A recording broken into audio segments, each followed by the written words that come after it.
घर माझं छोटंसं पण खूप खास आहे. प्रेमाच्या धाग्यांनी विणलेलं एक विश्व आहे. भिंतींमध्ये नाही तर माणसांमध्ये उभं आहे. हसण्यात बोलण्यात खरी संपत्ती आहे. कधी थोडासा पसारा, कधी थोडीशी घाई, पण या सगळ्यात घराची गोडी दडलेली आहे बाई. स्वच्छतेने उधळतं घराचा प्रत्येक कोपरा आणि मनालाही मिळतो शांततेचा किनारा. हॅलो एव्हरीवन, मी पल्लवी आणि तुमचं सर्वांचं एका छानशा अशा व्लॉग मध्ये खूप खूप मनापासून स्वागत आहे. आज म्हटलं चला घराची साफसफाई करूया. जायचं आहे गावी, तर म्हटलं इथूनच सुरुवात करूया. घर स्वच्छ ठेवणं म्हणजे फक्त साफसफाई नाही, तर ते आपल्या घरावरच्या प्रेमाचं एक सुंदर रूप आहे. आपण ज्या घरात राहतो, हसतो, आठवणी बनवतो, ते घर नेहमी स्वच्छ आणि सुंदर सकारात्मक ठेवणं ही आपली जबाबदारी आहे.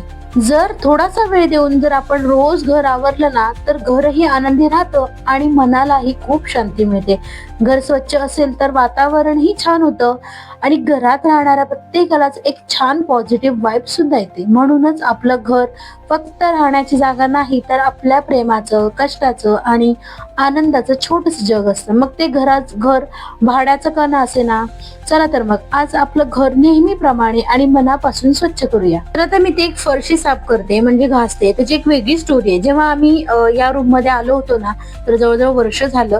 तर या रूम मध्ये आलो होतो तेव्हा आम्ही कलर काढला. तर त्या कलरवाल्या दादाने भिंतीला कमी आणि फरशीला जास्त कलर दिला होता. जवळजवळ मला वर्षभर मी ते कलर घासते, पण आज इथे तिथे थोडा थोडा राहून गेलाय. तर आज थोडासा किचन मध्ये शिल्लक होता, तर म्हटलं चला हा पण कलर स्वच्छ करून घेऊयात.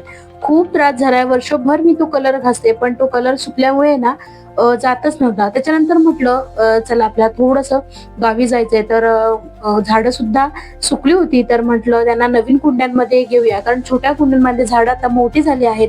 त्याच्यामुळे झाडांना मोठ्या कुंड्यांमध्ये मला ट्रान्सफर करायचं होतं. तर इथे मी काय केलं आहे, माती आणि माझ्याकडे मी कोकोपीट ऑनलाईन ऑर्डर केलं होतं आणि माझ्याकडे झाडांचं खत सुद्धा होतं. तर मी ते असं मिक्स करून कुंड्यांमध्ये भरत होते आणि अन्वी सुद्धा मध्ये मध्ये तिचं लुडबुड चालू होती. फायनली मी तिला टीव्ही लावून दिली आहे आणि म्हटलं हे काम आहे ना तर स्वतःच केलेलं बरं, कारण अशी मुलं लहान लहान लुडबुड करायला लागली ना की कामाचं काही सुधरत नाही. तर छान अशी छोटी छोटी झाडं मी मोठ्या कुंड्यांमध्ये ट्रान्सफर केली आणि पाणी सुद्धा घालून घेतलं, कारण आता मे महिना आहे तर झाडं सुद्धा सुकून जात आहेत. छोट्या कुंड्यांमध्ये झाड आता मोठी होत चालली आहेत, म्हणून म्हटलं मोठ्या कुंड्यांमध्ये यांना ट्रान्सफर करून घ्यावी. आणि असं मी एक स्प्रे आणला आहे. आपण झाडांना पाणी मुळाजवळ घालतो, पण काय होतं वरची जी पानं आहेत ना ती सुकून जातात. त्याच्यामुळे मग मी स्प्रे असा घेऊन आली आहे. छान असं झाडं कुंड्यांमध्ये ट्रान्सफर केली, गॅलरी सुद्धा स्वच्छ केली आणि खूप छान अशी झाडं दिसत आहेत. मला खूप झाडं लावायला आवडतात. आता या पावसाळ्यामध्ये मी पूर्ण छान अशी गॅलरी भर झाडं लावायचं असं ठरवलं आहे. बघूया किती सक्सेसफुल होतं. त्याच्यानंतर म्हटलं चला आता गावी जायचंय तर पडदे सुद्धा धुवून घेऊयात. त्यामुळे मी घरातले सगळे पडदे काढून घेतलेले आहेत आणि मी आता स्वच्छ त्यांना धुवणार आहे. त्याच्यानंतर मी आले किचन मध्ये. आता किचन मध्ये बघा कितीही साफसफाई केली ना तर थोडाफार धूळ ही होतेच. आता एक 8 दिवसापूर्वीच मी सगळ्या ट्रॉल्या काढून पूर्ण स्वच्छ केल्या होत्या. तर आता म्हटलं की फक्त वरून कपडा फिरून घेऊया. आणि माझ्याकडे ना इथे थोडं स्टोरेजचं कमी आहे, म्हणून मी अशी एक छोटीशी मांडणी घेतली आहे आणि इथे मी सगळे डबे ठेवले आहेत. मी शक्यतो आहे ना काचेचेच बरण्या वापरते आणि प्लास्टिकचं सध्या मी अवॉइड करते, कारण प्लास्टिक नाही आपण खूप दिवस कडधान्य वगैरे ठेवतो. त्याच्यामुळे मग मी सगळे या काचेच्या बरण्या घेतलेल्या आहेत. खूप छान दिसायला सुद्धा खूप सुंदर वाटतात त्या. आणि त्याच्यानंतर मी पडदे धुतले होते आणि ही माझी सगळे कामं आहेत ना ती 2-3 दिवसाची आहेत. एका दिवसात ही साफसफाई झालेली नाहीये, कारण माझ्या इथे थोडस पाण्याचा प्रॉब्लेम झालेला आहे आणि एका दिवसात ही साफसफाई अजिबात पॉसिबल होत नाहीये.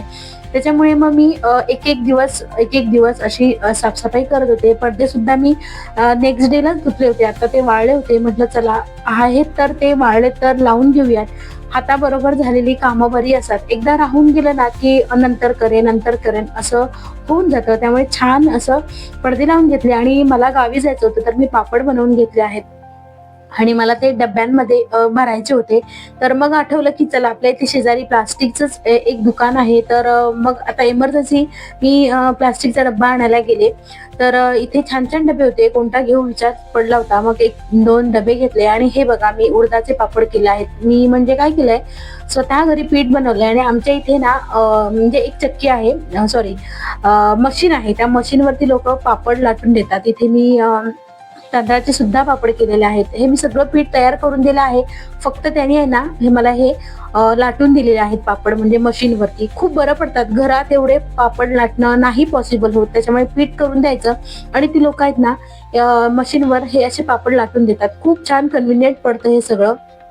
तर आता गावी जायचं होतं, तर मी सगळ्यांसाठी पापड भरत होते आणि हे मी रात्रीचं काम करायला घेतलं होतं, कारण मला माहितीये की अन्वी अधेमध्ये करणार आणि पापड ही अशी गोष्ट आहे ना की ते तुटून जातात. पण मॅडमना समजलं मी काही ना काय काम करते, तर त्या आल्याच आणि त्यांची लुडबुड चालू झाली.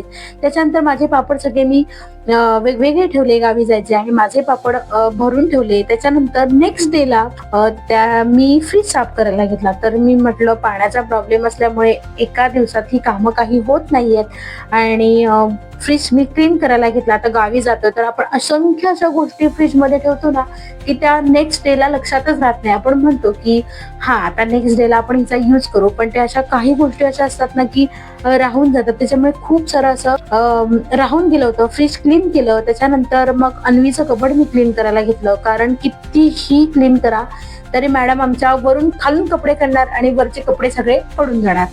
तर गावी जायचं आहे. नेक्स्ट ब्लॉग आवर्जून पहा. तर आजचा हा ब्लॉग तुम्हाला कसा वाटला मला नक्की कमेंट करून सांगा आणि तुमची सुद्धा गावाला जायची तयारी चालली आहे का मला नक्की कमेंट करून सांगा. तोपर्यंत बाय बाय.